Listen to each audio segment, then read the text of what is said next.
இன்றைய தினம் உலக பெண்கள் தினமான நாள் என்பதால் இந்த சபையிலே வீட்டிற்கும் மற்றும் இந்த எங்களுடைய திருநாட்டிலே என்னுடைய உரையை கேட்டுக்கொண்டிருக்கும் சகல பெண்களுக்கும் என்னுடைய மனமார்ந்த என் அம்மா உட்பட என்னுடைய மனமார்ந்த பெண்கள் தின வாழ்த்துக்களை சொல்லிக் கொள்கிறேன். சிறை காக்கும் காப்பு எவன் செய்யும் மகளிர் நிறை காக்கும் காப்பே தலை, திருக்குறள் 57. பெண்களுடைய மானத்தை காப்பதுதான் ஒரு ஆண்மகன் செய்யக்கூடிய மிகப்பெரிய தர்மம் என்பது இதன் திருக்குறளிலிருந்து வெளிப்படுகிறது.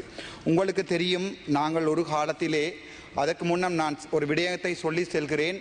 சாதாரணமாக ஆண் சிங்கத்துக்கும் பெண் சிங்கத்துக்கும் ஒரு பெரிய வேறுபாடு உண்டு. சாதாரணமாக பெண் சிங்கத்தை பார்த்தால் தெரியும். ஆனால் ஆண் புலிக்கும் பெண் புலிக்கும் எந்த வேறுபாடும் இல்லை. அவை உருவத்தில் ஒத்தவை. அவற்றை உங்களுக்கு சொல்லுகிறேன்.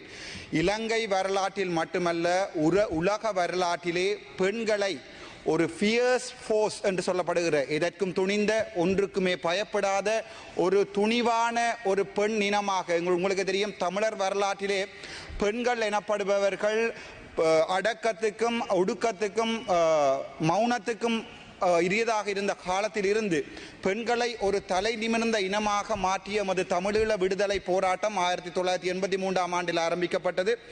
அப்போது 1987 ஆண்டிலிருந்து 90 ஆண்டு காலப்பகுதியிலே பிறக்கும் பறவைகள் என்று அல்லது ஃப்ரீ பேர்ட்ஸ் என்று சொல்லப்படுகின்ற முதலாவது பெண்களின் கட்டளை பணி எங்களுடைய தேசிய தலைவரால் கட்டுவிக்கப்பட்டது. அதை உங்களுக்கு இந்த நாளிலே நான் சொல்ல வேண்டிய முக்கியமான கடமையில் இருக்கிறேன். அது தவிர வரலாற்றை நாங்கள் திருப்பி பார்த்தால் பெண்களாலும் ஆண்களால் செய்யக்கூடிய அதே வேலையை, அதையும் விட மேல்தகையான வேலையை செய்யக்கூடும் என்ற வரலாற்றை எழுதி சென்ற தமிழினம் நாங்கள். உங்களுக்கு தெரியும், அதனுடைய முக்கியமான அங்கம்தான் சுதந்திர பறவைகள் ஆண்டு 1983 ஆண்டு எங்களுடைய தேசிய படையின் பெண்கள் படையணி உருவாக்கப்பட்ட காலம். இவற்றை கான்சார்ட் செய்ய விரும்புகிறேன்.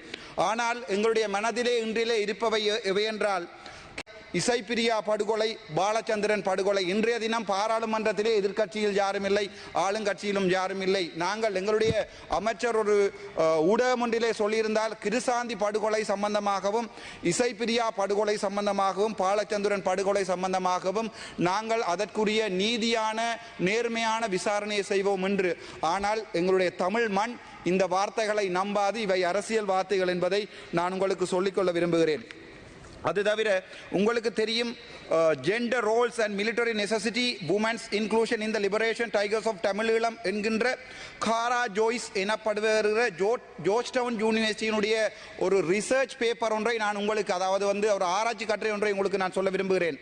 அதிலே அவர் சொல்லியிருக்கிறார், எங்களுடைய தேசிய படையில் 1/3 பெண்களாகத்தான் இருந்தது. அவர்கள் ஒரு இனத்தினுடைய உடைக்கப்பட்ட அவர்களுடைய விழுமியங்களை எல்லாம் உடைத்து அவர்கள் வரலாற்றை மாற்றி செய்திருக்கிறார்கள் என்று உங்களுக்கு சொல்லியிருக்கிறார். அதுக்கு எங்களுடைய தேசிய தலைவனுடைய லீடர்ஷிப், தலைமைத்துவம் என்பதை இந்த இடத்திலே நான் உங்களுக்கு சொல்ல விரும்புகிறேன். இலங்கையில் அல்ல, உலகத்திலே பயமில்லாத ஒரு பெண்கள் படையை கட்டி எழுப்பிய தமிழினம் என்பதிலே நான் பெருமைப்படுகிறேன். அதை உங்களுக்கு நான் சொல்ல விரும்புகிறேன். சாதாரணமாக பெண்கள் என்றால் மரங்கள் ஏறக்கூடாது, சைக்கிள் இடக்கூடாது என்று இருந்த காலத்தை எல்லாம் போய், அதை விட முக்கியமாக தமிழர் சமுதாயத்திலே பெண்கள் என்றால் சீதனம் கொடுக்கிற, ஒரு பெண்ணை கல்யாணம் கட்டும் போது சீதனம் கொடுக்க வேண்டும் என்ற நிலைமையிலிருந்து மாற்றி பெண்கள் என்றால் யார் என்பதை எங்களுடைய உலகத்துக்கே சொல்லி தந்த எங்களுடைய தமிழினம். அதை தவிர உங்களுக்கு ஒன்று சொல்லுகிறேன்.